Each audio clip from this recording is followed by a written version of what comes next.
Thank you, sweetheart. We just rehearsed that whole section for the last 3 weeks. We got it right. If you see me out in the lobby afterwards, please don't come up to me and tell me to keep my day job. I'm retired. Remember, I don't have a day job. And lastly, there were these two principals who were sitting around. That is lastly before we introduce our last performer. These two principals are sitting around in June.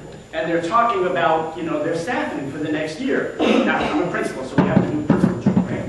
So they're talking about their staffing for next year. And one guy says, well, I've got all my teachers hired for next year. The other guy says, well, I don't. I have one position left. And I met with a candidate this afternoon. I think she's going to be a wonderful addition to the school. But she shared a whole lot of a personal nature that really surprised me. So, of course, the other guy goes, well, what'd she say? I said, well, she said that she's been married 3 times, divorced 3 times, is still a virgin, but is going to be getting married this summer. And she is so excited. Oh my gosh, tell me the rest of it. I said, well, her first husband was a psychologist, and all he ever wanted to do was talk about it.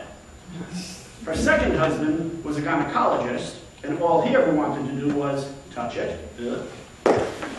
Her third husband was a carpenter, and all he ever said was, honey, I'll get to it tomorrow, I'll get to it tomorrow. But she's marrying this summer, and she is so excited. Well, who's she marrying? She's marrying a principal. How the hell could she be excited? Come on, everybody knows. Everybody obeys the principal.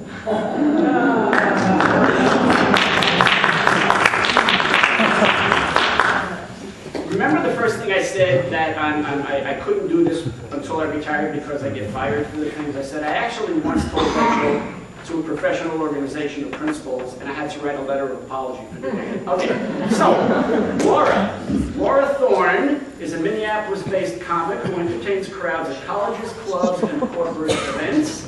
She has been featured in the Minneapolis Star Tribune and Rochester Post Bulletin.